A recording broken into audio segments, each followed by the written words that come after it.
जी, पहला क्वेश्चन है हमारा, ADP is an abbreviation of. ADP किस चीज क्या स्टैंड करता है? Annual development programme. Annual development programme, एक साल के अंदर जितना बजट हम वो वगैरह ले रहे होते हैं उसको हम एडीपी के अंदर काउंट करते हैं। ऐसे इसके लिए एसएनई होता है एक लफ्ज। एसएनई जो है ना वो शेड्यूल ऑफ न्यू एक्सपेंडिचर, ये हर साल नवंबर दिसंबर में हर इदारे से मांगा जाता है। जैसे कोई कॉलेज है या कोई स्कूल है तो उनसे मांगा जाता है कि अगले साल की क्या कितना आपका एक्सपेंस है, वो हमें जो है वो एस्टिमेट लगा के बताएं कि आपका इतना एक्सपेंस है। एनुअल डेवलपमेंट प्रोग्राम के जो एक साल के अंदर हमने कोई डेवलपमेंट करनी है वो उस सवाल बदल एडीपी रटा लगा लें।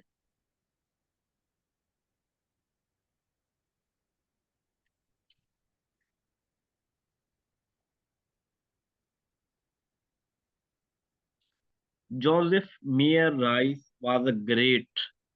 ये जोसेफ मेयर राइस कौन था?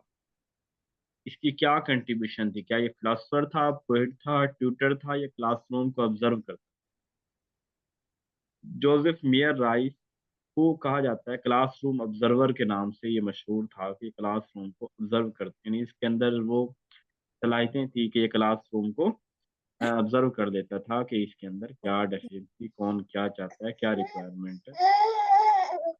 The primary task of the teacher is, teacher का प्राइमरी टास्क क्या है? To teach the prescribed curriculum, उस्ताद का काम जो है वो करिकुलम को पढ़ाना है। To stimulate and guide students learning, कि उसका काम जो है वो स्टिमुलेट करना और गाइड स्टूडेंट को गाइड करना है। To promote habits of conformity to adult demands and expectation, कि उनके अंदर जो है वो habits develop, conformity of adult and demands, उनकी उम्मीदों के ऊपर पूरा उतरना, उनकी डिमांड्स के ऊपर पूरा उतरना। To provide diagnostic remedial aid wherever indicated, जहाँ कोई डायग्नोस्टिक या रेमेडियल एड की जरूरत हो वो प्रोवाइड करना। अब देखो जो पहला आंसर है ना ए, कि उस्ताद करिकुलम पढ़ाए, ये उस्ताद का कोई एम नहीं है कि उस्ताद सिर्फ करिकुलम जो है वो पढ़ाए। उसके अलावा जो है ना डायग्नोस, उस्ताद के काम से, जैसे आप ये कह रही हैं कि डायग्नोस कर, उस्ताद के काम से ये निशानदेही करे कि उसको क्या नहीं आता और उसकी जो जहाँ मिस्टेक है वो रिमूव करवाना, ये भी नहीं है उस्ताद के काम से। उस्ताद एक असल पर्सनैलिटी है गाइड करने वाला, जो आपको स्टिमुलेट और आपकी लर्निंग को गाइड करे। उस्ताद आपको स्टिमुलेट करता है और आपकी जो लर्निंग है उसको जो है वो बेहतर कर, उसको गाइड करता है आपको कि आपको क्या बेहतर है, क्या आपको पढ़ना चाहिए।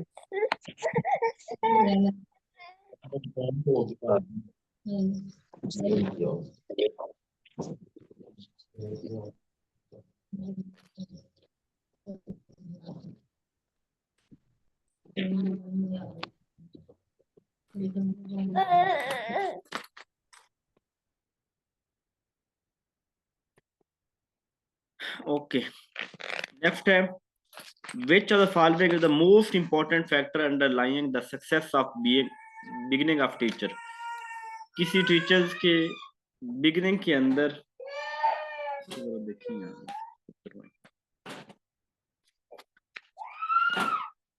तो उसकी टीचर की सक्सेस क्या है? His personality and ability to relate the class, एक टीचर की ये शख्सियत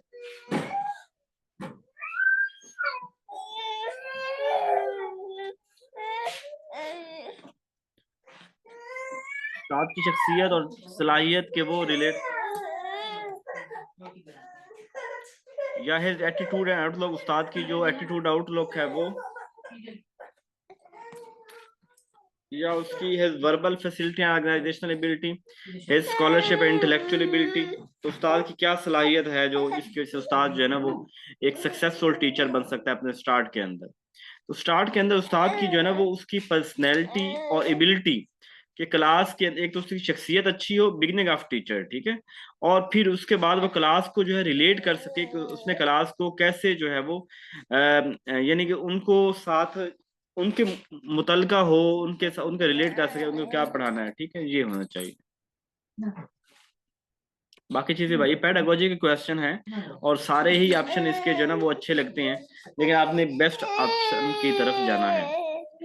encourages learner to become more self directed. कौन सा लर्निंग का मेथड है जो चाहता है कि जो बच्चे हैं ना वो इंडिपेंडेंट हो, वो सेल्फ डायरेक्टेड लर्निंग करें, वो खुद से लर्निंग करें, अपने दोस्तों के साथ मिलकर अपनी लर्निंग को फैसिलिटेट करें। ये हैटागोगी है, ठीक है, कि इसके अंदर वो फोकस यही होता है कि उनको सेल्फ डायरेक्टेड लर्निंग की तरफ जो है वो उनको माइल किया जाए।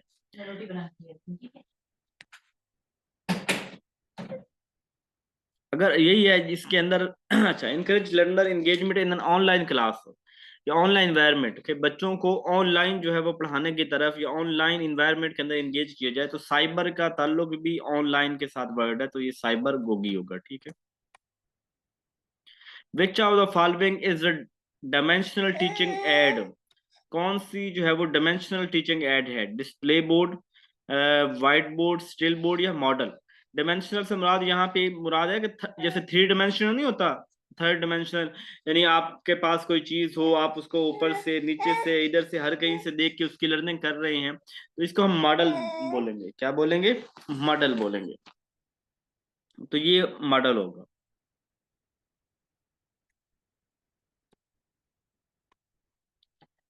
Which of the following sense is widely used experience in getting large information? कौन सी जो है वो सेंस का इस्तेमाल करके हम लार्ज इंफॉर्मेशन हासिल कर सकते हैं? विजुअल, टेस्ट, टच या स्मेल? जी विजुअल, ठीक है। देखने से 75% जो हमारी लर्निंग है वो ऑब्जर्वेशन से, सीइंग से, विजुअल से है। A good teacher is one who, अच्छा टीचर कौन सा है जिसके पास बहुत ज्यादा डिग्रीज हो, जो बहुत ज्यादा पढ़ता हो, जो अपने स्टाफ के साथ कॉपरेट करता हो, या जो अच्छा पढ़ाता हो। अच्छा टीचर कौन होगा?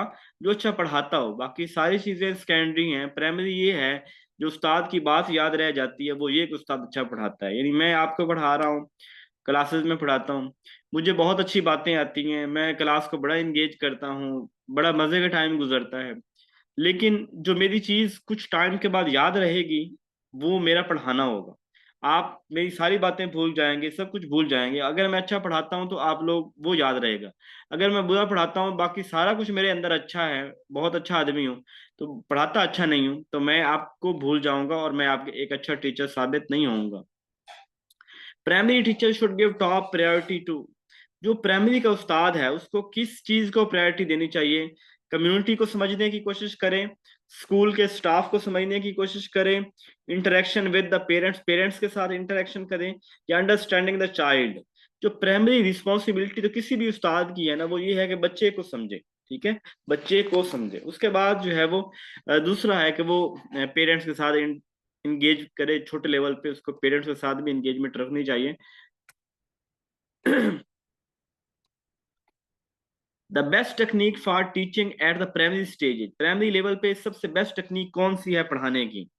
The traditional black board and chalk technique, के उस्ताद जो है वो रवायती तरीके से चाक से और इससे व्हाइट बोर्ड पे पढ़ाए। टीच विद पनिशमेंट, बच्चों को मारे। प्रैक्टिकल ट्रे, बच्चों को प्रैक्टिकल ट्रेनिंग करवाए। गेम, गेम टेक्निक, तो गेम टेक्निक जो है आजकल इसको बड़े लेवल पे भी प्रेफर किया जाता है, तो छोटे लेवल पे इसकी कि आप बच्चे किसी में रिवार्ड बेस या उसको जैसे होता है ना, हर लेवल एक लेवल किया है फिर उसके अगले लेवल, तो उनको मोटिवेट करें, तो इस तरह गेम टेक्निक जो है एक अच्छी टेक्निक है बच्चों के लिए। The psychological environment of the class is mainly the duty of, ये साइकोलॉजिकल इन्वायरमेंट जो क्लास का है ये किसकी ड्यूटी है? कौन इसको देखेगा? कौन साइकोलॉजिकल इन्वायरमेंट को समझेगा? स्टूडेंट हिमसेल्फ, बच्चों को जो है वो साइकोलॉजिकल इन्वायरमेंट, या सिर्फ जो क्लास का टीचर है उसका काम है कि वो साइकोलॉजिकल, कम्युनिटी एंड क्लासरूम, या अब एडमिनिस्ट्रेशन ऑफ हाई लेवल, किसका काम है क्लासरूम के अंदर जो है वो उसकी इन्वायरमेंट जो है साइकोलॉजिकल इन्वायरमेंट है उसको देखें?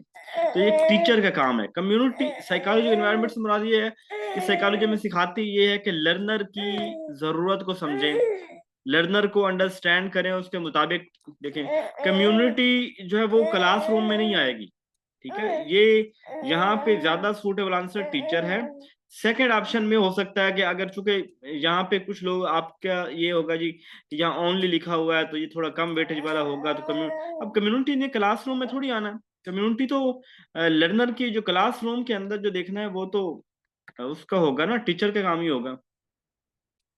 अगर सोसाइटी कोई और लफ्ज होता तो फिर हम देख लेते चाहे।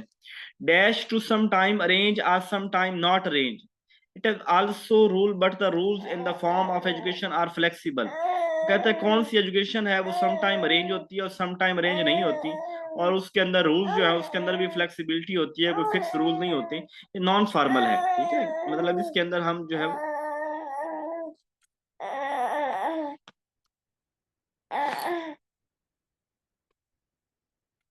एग्जामिनेशन आर लिंक्ड विद, ये जो एग्जामिनेशन का कंसेप्ट है, यानी हम कहते हैं एग्जाम होगा, तो ये एग्जाम की टर्म जो है ना, ये कौन सी टर्म किसके साथ इसका लिंक है, फॉर्मल, इनफॉर्मल, नॉन फॉर्मल, या किस तरह की ये टर्म है एग्जामिनेशन। इसको ना फॉर्मल टर्म के अंदर हम बोलते हैं, एग्जामिनेशन एक फॉर्मल टर्म है, ठीक है। अभी देखिए ये जो दूसरा बी तो इनफॉर्मल लिखा हुआ है, इनफॉर्मल में तो इम्तिहान नहीं होता, तो इम्तिहान की जो टर्म है ना, ये जो लिंक है, एक खौफ इम्तिहान का, एक फिक्स टाइम पे, ये सारी चीजें फॉर्मल फॉर्मल एवेल्यूएशन के साथ हैं जी, ठीक है। Examination are linked with formal. Psychology is psychology क्या है, नेचुरल साइंस है, फिजिकल साइंस है, बायोलॉजिकल साइंस है, या सोशल साइंस है। साइकोलॉजी जो है उसको किस में काउंट किया जाता है, नेचुरल साइंस जैसे ये हमारी फिजिक्स केमिस्ट्री बायोलॉजी, जो साइकोलॉजी है इसको सोशल साइंस के अंदर काउंट किया जाता है, ठीक है।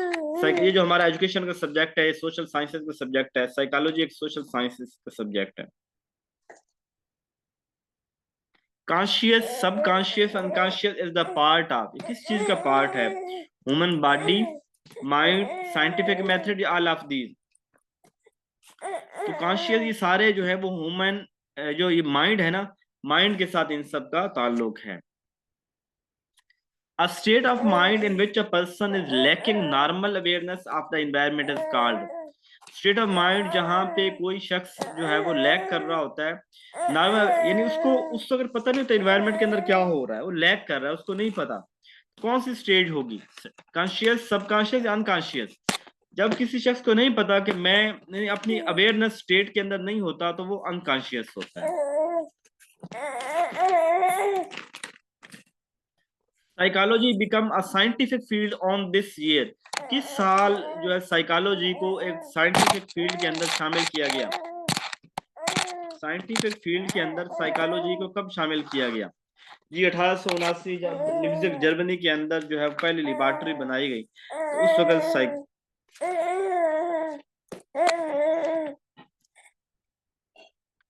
Subconsciousness is defined as, subconscious जो है इसको किससे defined, state of mind that is not immediately available to consciousness, कि वो फौरी तौर पे अवेलेबल नहीं होता, या state of mind that is immediately available, या ओनली स्टेट ऑफ ब्रेन। लेकिन जो हमें फुल्ली अवेयर होता है ना, इमीडिएटली हमें अवेलेबल होती है, वो होती है कॉन्शियस। और जो फुल्ली उसी वक्त, यानी मैं अभी मेरे फौरी तौर पर मुझे वो किसी चीज का याद ना होना, वो स्टेट ऑफ अनकॉन्शियस होगा और सबकॉन्शियस होगा। Who define psychology is the study of human behaviour, किसने कहा था साइकोलॉजी इज स्टडी ऑफ इंसान ह्यूमन बिहेवियर, क्योंकि अब डेफिनेशन हम ये याद करते हैं कि psychology is study of human behaviour, तो ये बात किसने की थी, psychology is study of human behaviour, ये फिल्सबरी ने की थी, एक नया नाम है आप लोगों के लिए। तो ये वाली डेफिनेशन जो है बिहेवियर की बात जो है वो फिल्सबरी ने की थी, और इसके अलावा जेबी वाटसन भी इसके अंदर है, लेकिन फिल्सबरी पहले है। ईबी टिचनर 1867 में, 1927 में डेथ हुई, defined psychology as a science of. Titchener क्या कहता है साइकोलॉजी क्या है, कॉन्शियस एक्सपीरियंस है, साइंस ऑफ माइंड है, साइंस ऑफ सोल है, साइंस ऑफ एक्सपीरियंस है, प्लीज बेटा।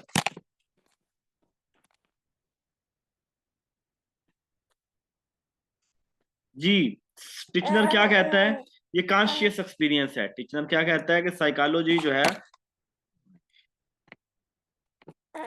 साइकोलॉजी कॉन्शियस एक्सपीरियंस है।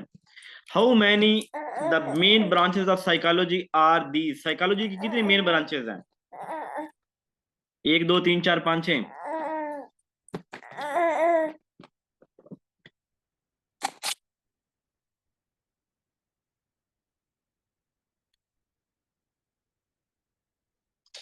साइकोलॉजी की दो ब्रांचेस हैं, तीन कौन सी हो गए, मैं एरियाज नहीं पूछे साइकोलॉजी के, ब्रांचेस साइकोलॉजी की दो हैं, जिन्हें हम कहते हैं प्योर साइकोलॉजी और अप्लाइड साइकोलॉजी। ठीक है, दो ब्रांचेस हैं, प्योर और अप्लाइड। वो एरियाज तीन हैं, लर्नर, लर्निंग सिचुएशन और लर्निंग प्रोसेस। टू स्टडी अब normal psychology mean to study mainly the nature of. जब हम अब नॉर्मल साइकोलॉजी की तरफ आते हैं तो हम किस तरह की नेचर के साथ डील कर रहे होते हैं, तो अब नॉर्मल ही, अब normality of mind he deal कर रहे होते हैं। अब नॉर्मल सिचुएशन इज बीन, तो उस शख्स को अब नॉर्मेलिटी इन माइंड, माइंड के अंदर अब नॉर्मेलिटी है, कोई मसला है तो वो हम देखते हैं। According to psychology all education is, psychology के मुताबिक एजुकेशन क्या है, डेलिब्रेशन है, अपनी मर्जी से देना है, फंक्शनल है, पॉजिटिव है, परपोजिव है, सेल्फ एजुकेशन है। साइकोलॉजी के नजदीक एजुकेशन क्या है, एक सेल्फ एजुकेशन है। ठीक है, एजुकेशन एक सेल्फ एजुकेशन है।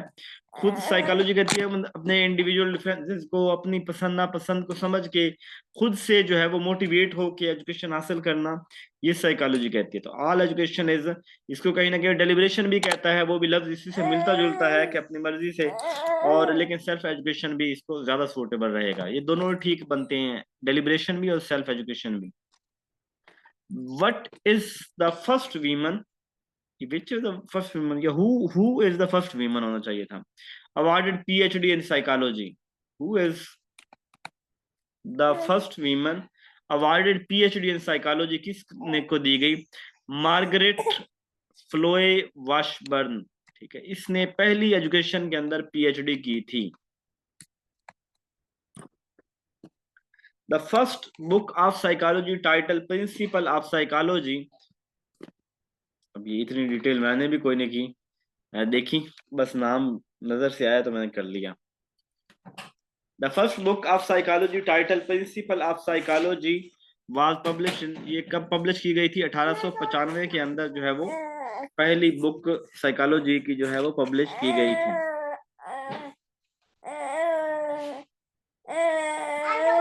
The basic foundation of physical, mental and personality development are laid in the period of. बच्चे की ना जो बेसिक फाउंडेशन है, यानी बुनियादें कब पढ़ रही होती हैं, फिजिकली, मेंटली और पर्सनैलिटी डेवलपमेंट की बुनियादें कब रखी जा रही होती हैं, चाइल्डहुड में। ठीक है, चाइल्डहुड, बच्चे जो छोटे होते हैं ना, छोटे बचपन में, तभी उनकी फिजिकल डेवलपमेंट भी हो रही होती है, मेंटल भी, पर्सनैलिटी भी, सारी डेवलपमेंट फाउंडेशन की बात है, बेस जो है वो बचपन से बननी शुरू हो जाती है।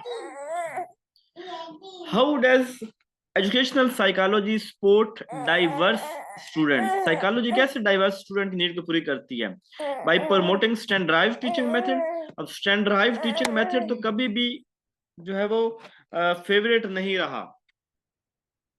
ठीक है, स्टैंडर्डाइज, क्योंकि स्टैंडर्डाइज के अंदर क्या होता है कि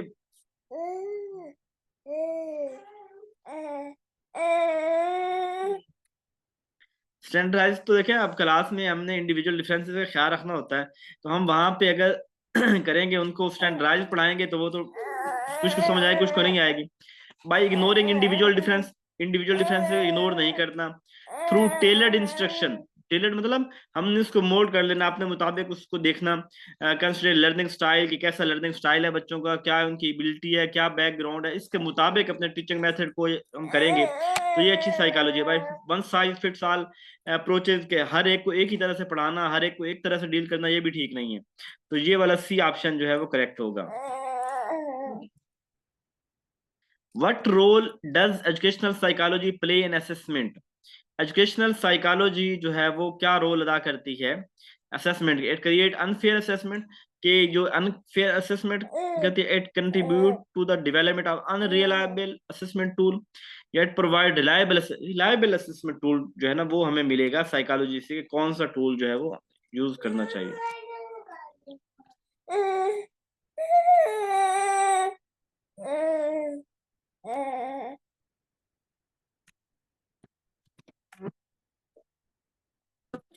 In what way is educational psychology integrated into teacher training? Teacher training के अंदर साइकोलॉजी क्या हेल्प कर रही होती है? It has no connection to teacher training, कोई ताल्लुक नहीं है। It equip educators with in effective classroom skill, ये इक्विप करती है एजुकेटर को ineffective ineffective. It provide essential skill adaptability for education.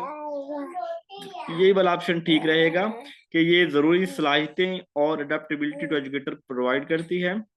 और एम्फसाइज थ्योरेटिकल, सिर्फ थ्योरेटिकल नॉलेज जो है वो हमारा पसंदीदा नहीं होता। How does educational psychology contribute to curriculum development? Curriculum development के अंदर साइकोलॉजी का क्या किरदार है? इट हैज नो इन्फ्लुएंस, क्या उसका कोई किरदार नहीं है? या इट इंश्योर सबके लिए सेम करिकुलम होना चाहिए? ये बात नहीं। It contribute to the development of engaging age appropriate and pedagogical sound content. Age को मद्देनजर रखा जाए, बच्चों को मद्देनजर, उनकी जहनियत, उनकी एज, उनके इंडिविजुअल डिफरेंसेस को मद्देनजर रख के ऐसा करिकुलम जो इंगेज करने वाला वो रखा जाए।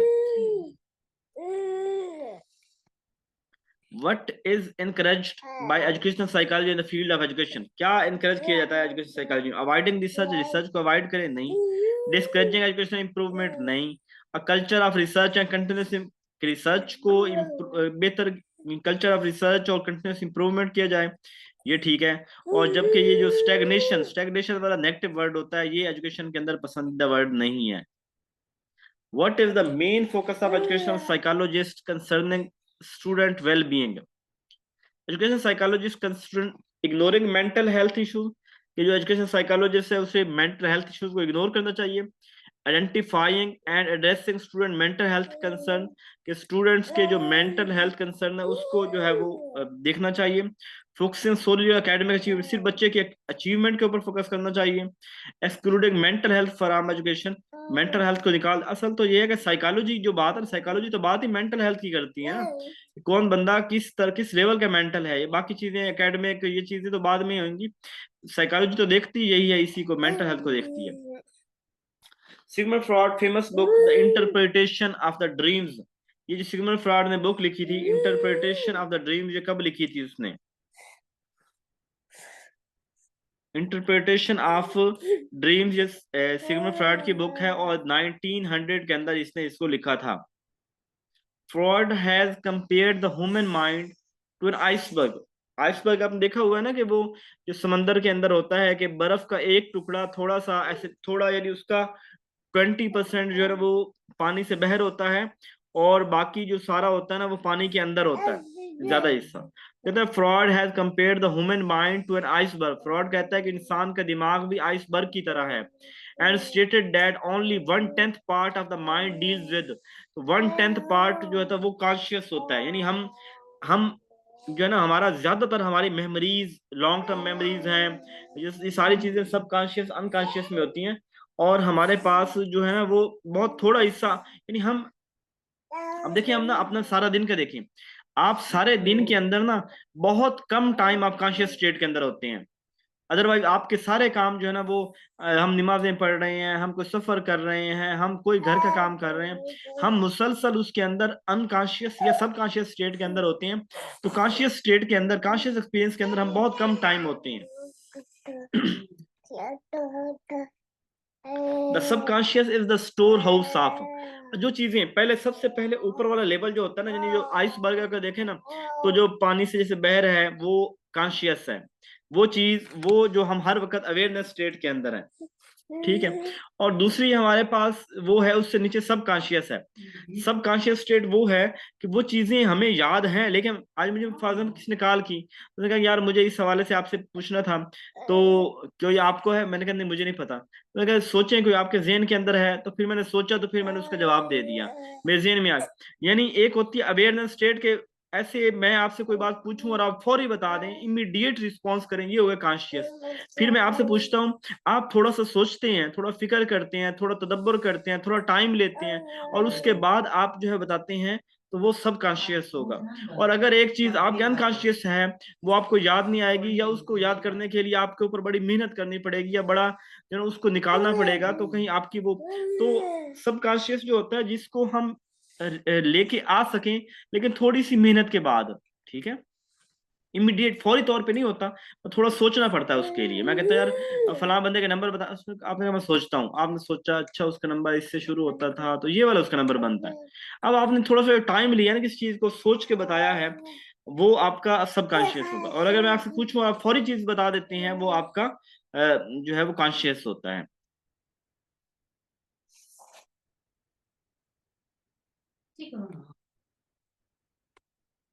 तो सबकॉन्शियस के अंदर ये हमारे लॉन्ग टर्म मेमोरी के अंदर होता है ना, मतलब वो हम याद, हम हमारे मेमोरी के अंदर पड़ा होता है, हम उसको याद करते हैं, वो आ जाता है।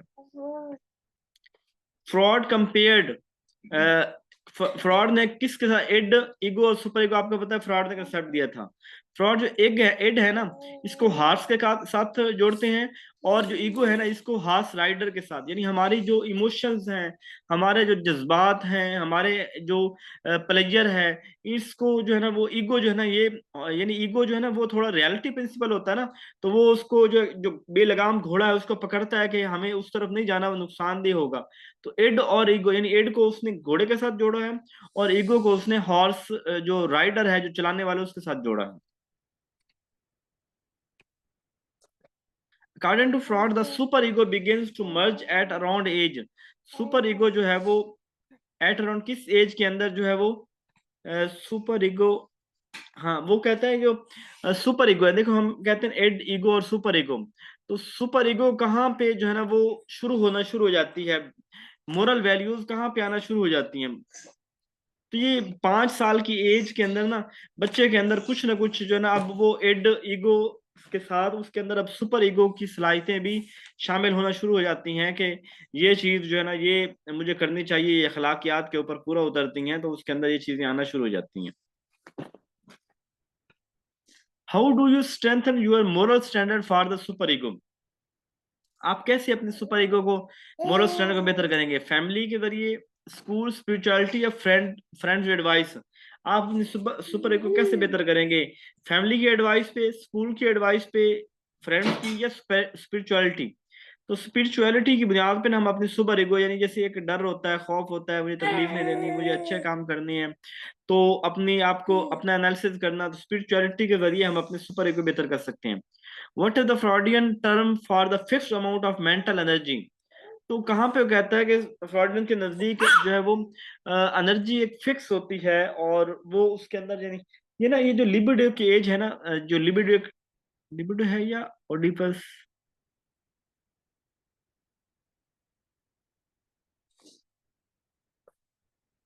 लिबिडो है, यानी इसके अंदर उसके पास जो है वो फिक्स एनर्जी होती है। ये जो ऑडिपस है और इलेक्ट्रा है, ये सारे इसी के अंदर जो है वो आ रहे होते हैं, और हर चीज की जरूरत को वो उसी के साथ जोड़ रहा होता है। तो ये लिबिडो, ये एज होगी। The most critical stage of psychosexual development, critical stage psychosexual development में कौन सी है, तो फेलिक स्टेज जो है ना वो क्रिटिकल एज है। अब देखें, जब बच्चा जो है ना वो ओरल और एनल से निकल आया है, 3 से 6 साल की एज है। अब एक तो बच्चे के इसके अंदर अपना भी पता चल गया है, कि पता चलने लग जाता है कि मैं मेल हूँ, वो फीमेल है, ये मेरी माँ है, ये मेरा बाप है। लेकिन चूंकि एक बच्चे की, लड़की की अपने वालिद के साथ अटैचमेंट है, बेटे की माँ के साथ है, तो अब वो 3 से 6 साल की एज के अंदर कैसे वालदा को उस अपने बच्चे को साथ जो है वो थोड़ा सा उसको बावर करवाना है, कि जो उसकी अटैचमेंट है उसको कम करनी है, यानी इस तरह की चीजें जो है एक क्रिटिकल स्टेज होती है ये बच्चे की, फेलिक स्टेज, जहाँ ओडिपस, इलेक्ट्रो और बहुत से इस तरह की जो है ना बच्चा डिफरेंसेस समझने लग जाता है, तो किस तरह। अल्फ्रेड एडलर, जिसने इंडिविजुअल जो है वो साइकोलॉजी की बात की थी, जिसमें कहता है कि इंसान सुपरियरिटी चाहता है, होलिस्टिक चाहता है, पावर चाहता है, तो इंडिविजुअल साइकोलॉजी की बात अल्फ्रेड एडलर ने की थी। Development means change in, development का मतलब क्या है, किस चीज में तब्दीली करना, शेप, स्ट्रक्चर, फॉर्म, या ऑल ऑफ दीज। तो डेवलपमेंट का मकसद हर चीज, किसी भी तरह की तब्दीली, चाहे वो शेप के अंदर हो, जिसमें वो इसके अंदर आती है। It can be measure through IQ और अल्ट्रासोनोग्राफी टेस्ट। तो जो वो है IQ और अल्ट्रासोनोग्राफी टेस्ट कैसे मेजर करते हैं हम, किसके अंदर आएंगे,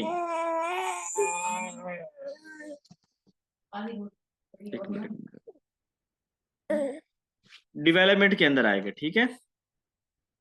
यानी हमारा IQ और ये जो है दिमाग सलाहियतें, ये इसके डेवलपमेंट के साथ ताल्लुक है।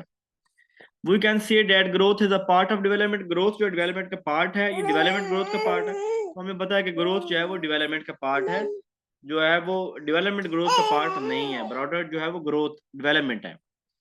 What is regressive development, regressive development होता है growth stopping due to illness, growth going back to earlier, तो ये रिग्रेसिव डेवलपमेंट होती है कि जिसमें ना हम पुराने रिस्पॉन्स की तरफ चले जाते हैं, going back to earlier response. For example, आपने ना, आपका कोई बच्चा है, उसको जो है ना वो क्रॉलिंग करता था, अब वो चलना शुरू कर दिया है, तो किसी दिन फिर क्रॉलिंग करना शुरू कर दे, तो या इसको ना हम अगर वो कहते हैं, जो लोग डिस, या जैसे हम बच्चों के साथ प्यार करते हैं ना, तो बच्चों से प्यार करते हुए हम लोग दोबारा बच्चे बन जाते हैं, यानी बच्चों के लेवल पे आके कर रहे होते हैं।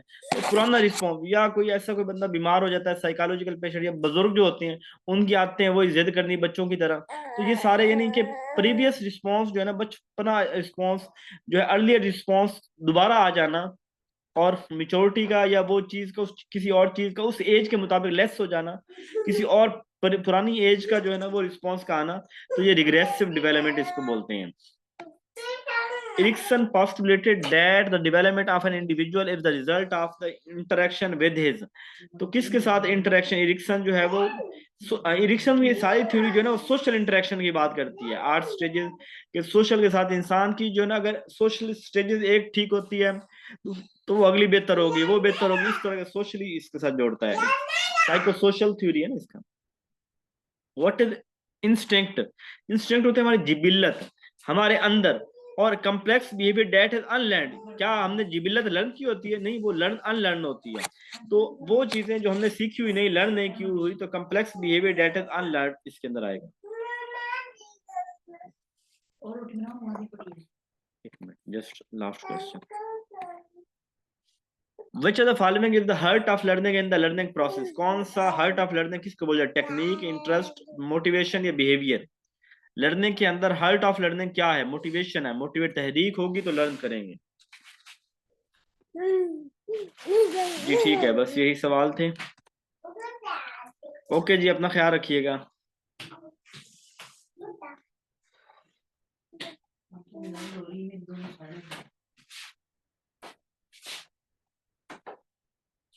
मैं यही